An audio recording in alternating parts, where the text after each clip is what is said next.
Looking at this episode, I would have to say the flashback stuff, even though it was action packed, the flashback stuff was my favorite stuff from this episode. And that's the question for the video. What was your favorite moment from the episode? I think the flashbacks are my number one, and my number two would be the fact that it's directed by Carl Weathers.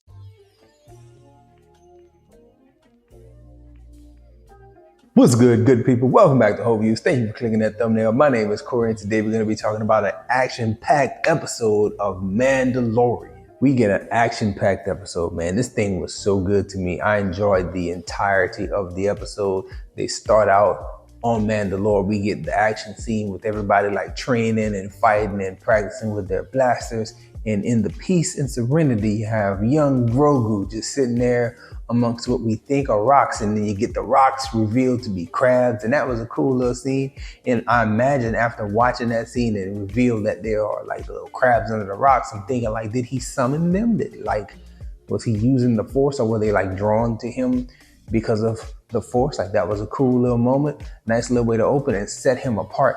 Then we get the action scene with him versus another little foundling guy, and they're fighting with the darts, and he gets pep talked. And I like the way Mandalorian is kind of like the Dadalorian, man. Like, I'm here to raise the son, and it's more akin to those things that I kind of talked about in previous episodes where Mando had gotten trapped, and before he got trapped, he was showing Grogu the maps on the screen. Here in this episode, you get more of those teaching moments and like, hey man, he's gonna walk the way, and that's awesome. I like the fact that it's here and it's done so well. And I like the fact that he had to get coached up and then jump in the game and start flipping and shooting, and it was cool. It was a cool little moment. Then we get the dinosaur that attacks and takes the foundling, which really kicked the episode off. And my number one question coming out of that little moment where the foundling was snatched up, I thought, why y'all living here? Like, why are y'all living here? I know there's a lot of planets in the galaxies, and maybe y'all on the run, maybe y'all scattered as a people, and y'all don't have a definite place to call home. But y'all can find somewhere else besides this, man, because first episode, the opening, we get the sea monster. He comes out, looks like a huge crocodile. He's attacking folks. This episode, we got the dinosaur bird out here snatching up kids.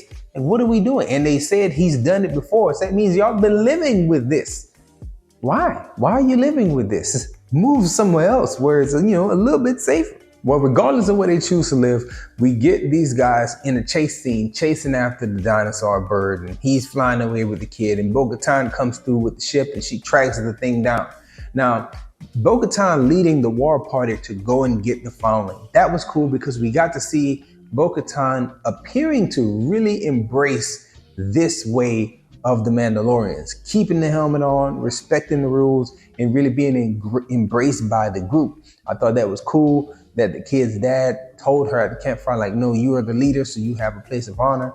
And even though we're all going to branch out into separate places, you can see that she kind of understands the gravity of the moment, and it's cool to see her more embrace the way. I like the fact that toward the end of the episode, I know I'm jumping around, but she gets the new silver piece. And to me, that's just an illusion that when she gets her own show, she'll probably have a full super silver set just like Mando does, which would be dope. Continuing on, you get the rock climbing scene, which was pretty cool. You get to see them be stealthy, which they never really are. Mandalorian and all his fight scenes and all the action scenes that we've seen in the show are pretty loud. They go in guns blazing, blowing stuff up with flamethrowers and things like that. But here they creep up and they sneak up, and then emotion overwhelms the dad, and he lunges in after the heat signature, and we find out that it's the babies that show up again toward the end, which will be cool if we can see toward the end of this show that they take those things and train those things, and you get Mandalorians riding dinosaurs. It's gonna be dope if they decide to do it. But the action and the fighting ensues, and it's great. I like the ultimate resolution with the fact that the big dinosaur bird gets tangled up, falls in the water, and then the huge sea monster from the beginning of the season, a different one pops out and eats it. It's like Jurassic World. It's dope. It's fire. This is a good episode. In talking about the entirety of the episode, the most important thing and the most interesting thing is the thing I chose to skip over in my recap, which is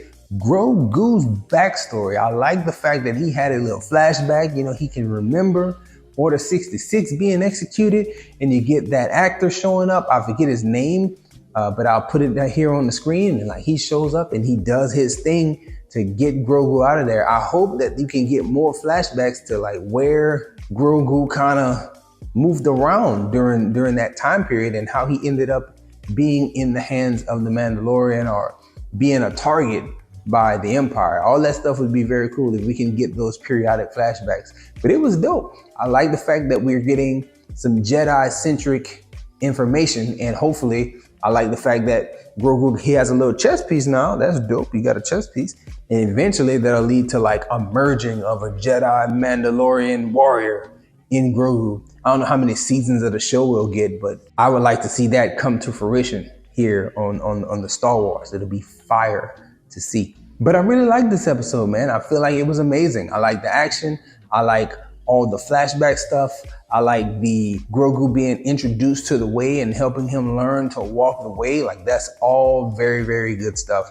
And I'm very pleased with this episode. Looking at this episode, I would have to say the flashback stuff, even though it was action-packed, the flashback stuff was my favorite stuff from this episode. And that's the question for the video. What was your favorite moment from the episode? I think the flashbacks are my number one, and my number two would be the fact that it's directed by Carl Weathers. That meant a whole lot to me, to see him go from being a in front of the camera personality to now being behind the cameras and being involved with the show on a whole nother level. That was really gratifying to see how that thing unfolded with his name showing up and under directed by. That was a revealing, shocking moment. I did have no idea. Now I'll be looking for like maybe his signature in these episodes to show up later on if we see more directed by Carl Weathers. That's all I have for today's video. I thank you so much if you watched this thus far. I appreciate you watching, liking, and hopefully subscribing to the channel. Enjoy yourself, guard your heart, and go watch something good.